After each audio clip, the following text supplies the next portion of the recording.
No worries. No worries. Oh, by the way, I'm recording on my end, Gerald. If you want Okay. my audio after my side of it, Okay. I can send that to you. I don't know I think last time you didn't need it, right? No, usually I won't because I'll be able to. Well, Anyways, if you have trouble, just let me know and I'll send it to you. You got it. No worries. Okay.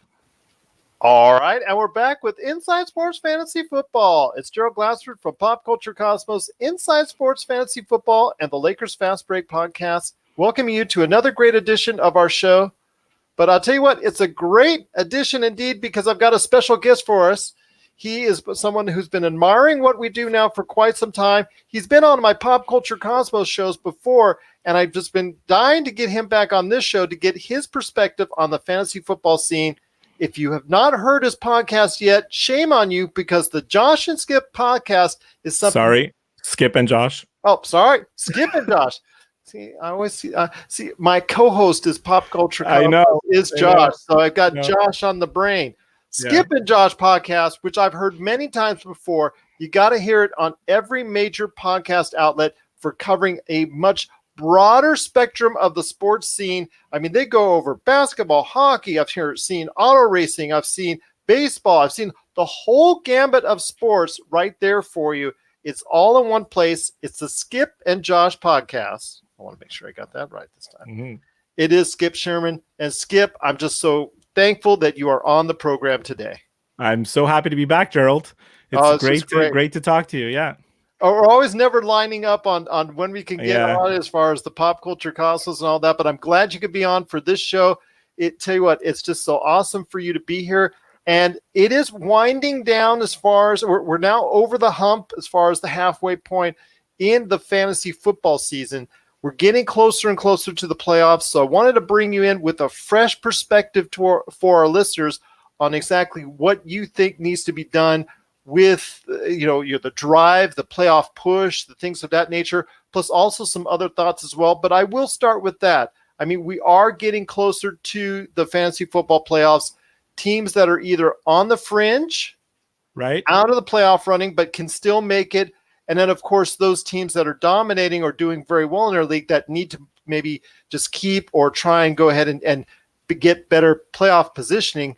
I want to hear your thoughts on what procedures, what plans, what type of preparations you make as a fantasy football team owner in your push, in a push towards a playoff drive to get to that playoffs. Thanks, Gerald. Well, I'm in 2 leagues this year, and it's been tough. I have to admit, I'm fighting for playoff spots in both. So your questions are applying to myself also, how I'm going to manage my teams the rest of the year. I think, I've been doing this for so long. I mean, you've been playing fantasy football forever, probably too, right? And you go through highs and lows, and I think it's like my biggest pitfall, and one that I always try to avoid, and sometimes I just can't, is that, you get into this idea of you're going to go with the guys that brought you there, and I think too often people tend to stick with guys that they've drafted as high draft picks, even though they're not doing well, and you stick with them and you stick with them and you stick with them. And then before you know it, you're 1-5 and it's too late. Like in one of my pools, I had a keeper league, I had Baker Mayfield. He was my starting quarterback. I came into this season, guns a-blazing. Baker Mayfield's going to tear it up. I'm going to be amazing. My team's going to be awesome. After week 3, like I yanked him out of there. Now I'm going week to week, looking at the matchups, trying to see who I can use. I have Jimmy Garoppolo as the other quarterback. So I'm basically looking at who the matchup is and really emphasizing what defense they're playing against, because you can't just simply say, he was my number 1 pick, I'm going to use him by default. That's the number 1 mistake people make.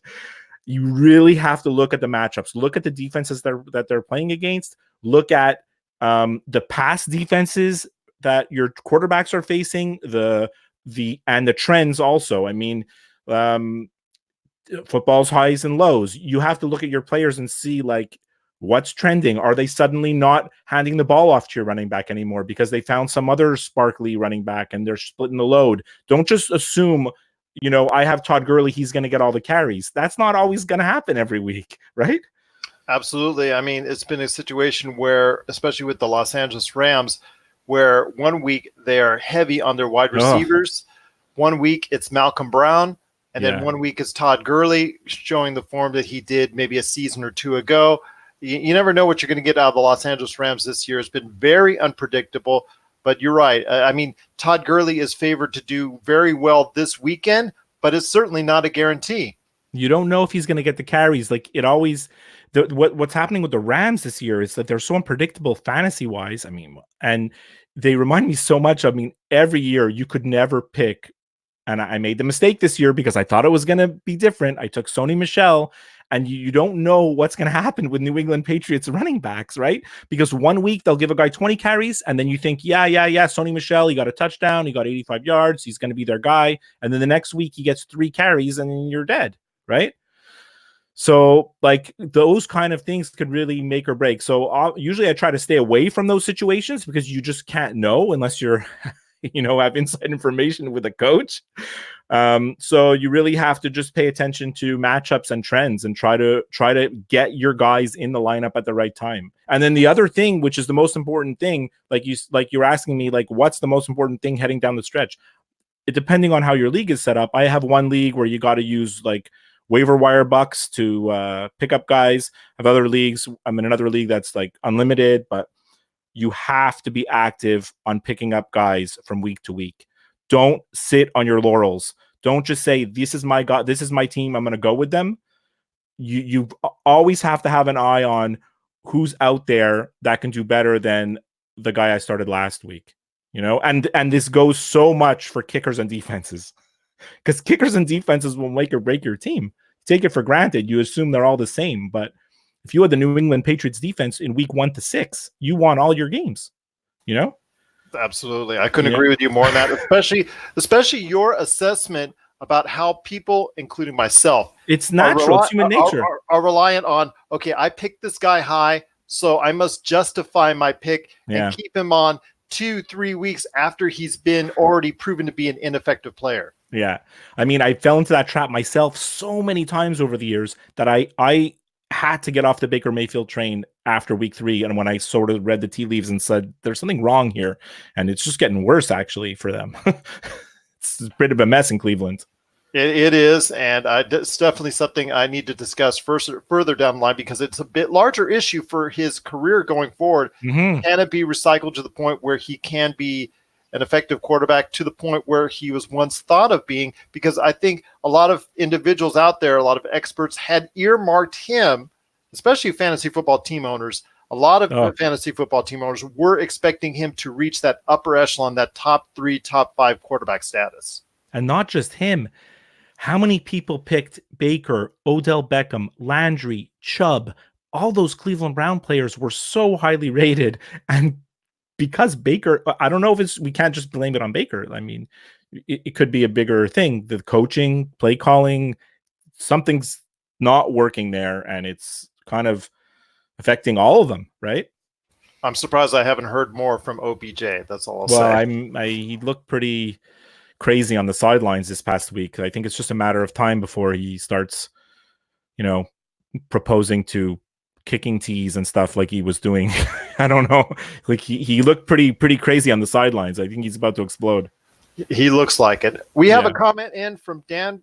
Oh, sorry, Dan. Can't put that comment on the air. I don't think I will. All right. But anyways, once again, it is the Inside Sports Fantasy Football with my guest today, Skip Sherman from the Skip and Josh podcast. You got to check it out each and every week as you see it and as you hear it on every single available podcast outlet. I do want to talk about coming up right here, because there is still a lot going on in the world of fantasy football. Who is your fantasy MVP at the moment? As we write in for, I know there's still time. There's still time. But right now, as of right now, who are you looking as far as your fantasy MVP? To me, there's only one name. And I'll give you I'll give you the honorable mentions first, right? So, I mean, you have Russell Wilson and Christian McCaffrey and Aaron Rodgers. There's a bunch of names that you're going to think about, but to me, Christian McCaffrey has to be the fantasy football MVP. right? He has to be.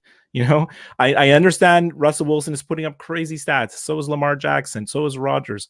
But there's a lot of quarterbacks. Getting productivity from your quarterback in fantasy football is normal. It's expected. But getting the type of productivity you get from Christian McCaffrey, that's not expected, right?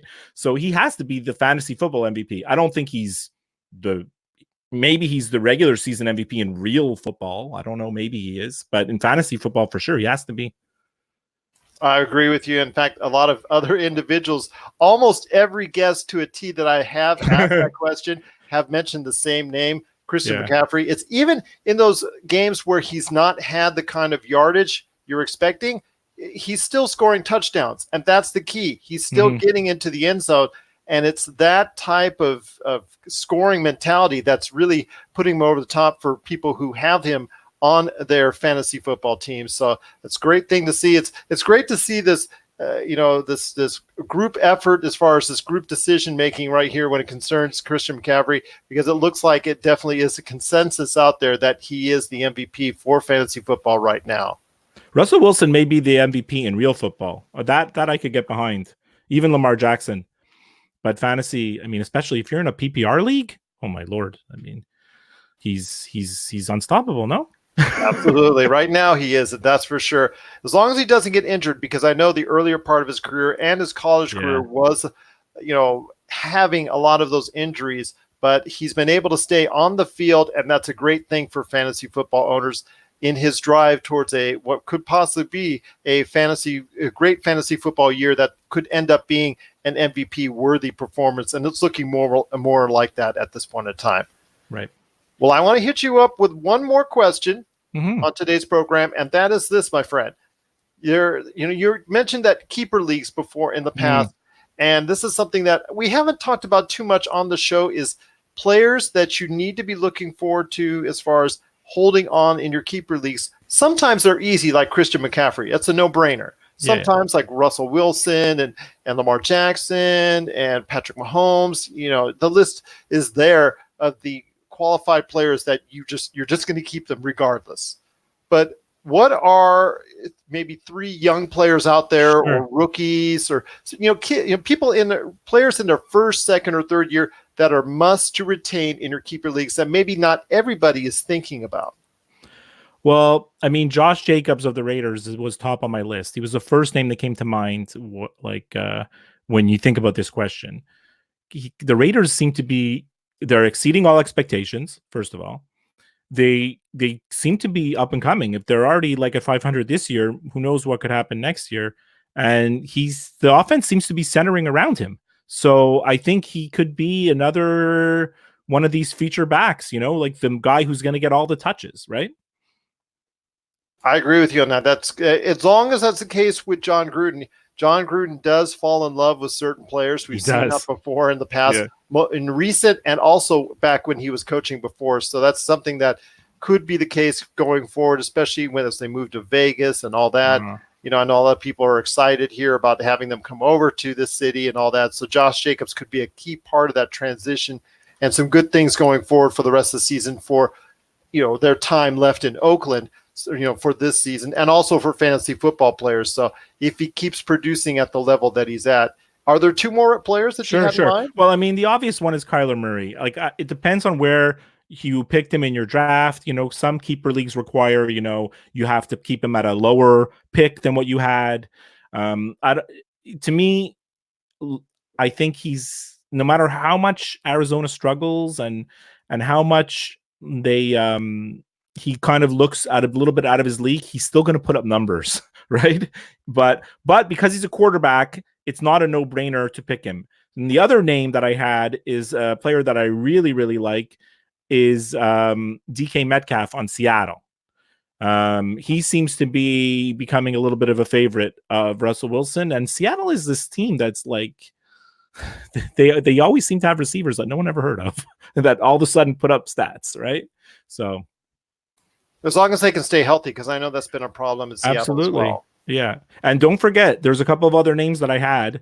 Miles Sanders on the Eagles. I think he's filling into this kind of all-purpose role. a very, very interesting one is Marquise Hollywood Brown on the Ravens. That could be quite a combination for years to come. That's why I mention him, because him and Jackson seem to have something going there, and the whole passing game seems to revolve around basically like Jackson running around and then throwing bombs. So that's good for fantasy, right?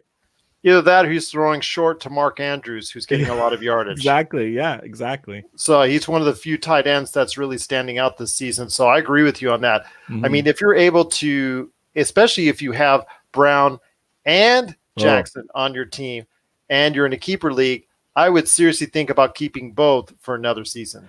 But be very careful with that. I'm going to segue back to what you originally asked me about strategies. A couple of years ago, maybe it's 3, I ran my league. I had one loss the entire regular season. I dominated the whole league. I had Brady and Gronkowski. That was the focus of my team. And made it all the way to the finals. But then sure enough, you know what happens in the finals? The finals for us in fantasy is the last week of the regular season in regular football. And Brady and Gronkowski, while they played, they didn't do anything. And I ended up losing the championship. Oh man, but yeah, that's something that you ride them all the season long, and they're so good as far as from the Patriots standpoint. Yeah, they just cruise at the end. I considered benching them that week, but how do you bench those guys? I mean, first of all, you can't bench Gronkowski. You don't even I didn't even have a backup tight end, to be honest, right? So, yeah. Not one that can produce anyways, because tight end is so limited as far as the number of individuals that are out there that are actually giving fantasy football owners any type of consistency at this point. So I can't blame you, Ben. 2 more names about keepers. Terry McLaurin on the Redskins. I really like that guy. Although their team stinks, he's dangerous. And Austin Eckler, obviously, on the Chargers. Depending on what happens with contracts with Gordon and everything, but he seems to be the real deal. I think so as well. I think that's a great nucleus that they have out for the Chargers. They're able to prove it against as far as against Green Bay last weekend. But the thing is with them, now that they fired Ken Whisenhunt as their offensive coordinator, right? Let's see what they can go to try and utilize that great offense, which, I mean, they have an outstanding receiver. They have Phillip Rivers, at quarterback. They have those 2 great running backs. They need to go ahead and be better where they're at. They've had a disappointing season so far. Maybe it's the fact is because they never have any home games, but that's another story. So. That's a whole other story. Not only do they never have any home games, and they have hostile crowds against them for every game. Exactly. So that's depressing. And they're probably going to London, if you read the papers. So that might help them. That might help them indeed. Once again, I'm talking to Skip Sherman from the Skip and Josh podcast. I've got one last question to ask you before we head on out, my friend, and that is this. Tell us more about the Skip and Josh podcast and why all sports fans out there need to catch it each and every week as a new episode comes out. Sure. So like you said before, the Skip and Josh podcast, we're on Apple Podcasts, Google, Spotify, iHeartRadio, everywhere you get podcasts. We do a weekly show. I'm Skip. My buddy Josh is in Toronto. I'm based in Montreal. And we just look at the week in sports, and like Josh always likes to say, it's not a place where you're going to go to get all the scores and the highlights. We talk about how sports affects us, like our feelings about stuff, what's bugging us about certain things, what we like about certain things. So it's very personal in a way. Someone else described it as sort of by the fans for the fans. So there you go. Couldn't be better said than myself. Right. That is once again the Skip and Josh podcast. You got to check it out today on every single major podcast outlet. And I'll tell you what, I've got to get you back on before the season ends to talk more fantasy football and even pro football as well. I'd love to have you back on at some point in time. Plus also some basketball on the Lakers Fast Break. I definitely have to get you on there to talk some Eastern Conference basketball and about the Celtics and the Lakers. Could this be a rebirth of that vaunted, rivalry once again? I don't want to blow things out of proportion. Let's not go there yet. But it's nice to see both on the upswing at this point. Of course, it's always good for the NBA when the Boston and Los Angeles are good. Yes, but I'm sure they're praying for one day when the Bulls and Knicks get there too. But that's a long time in coming. That's true. That's definitely a long time in coming. Right. All right, my friend, it's been great talking to you. I'm just so glad to hear your insight and your knowledge when it comes to fantasy football. I'll tell you what, it's been awesome having you on today's show and part of the Inside Sports Fantasy Football Podcast.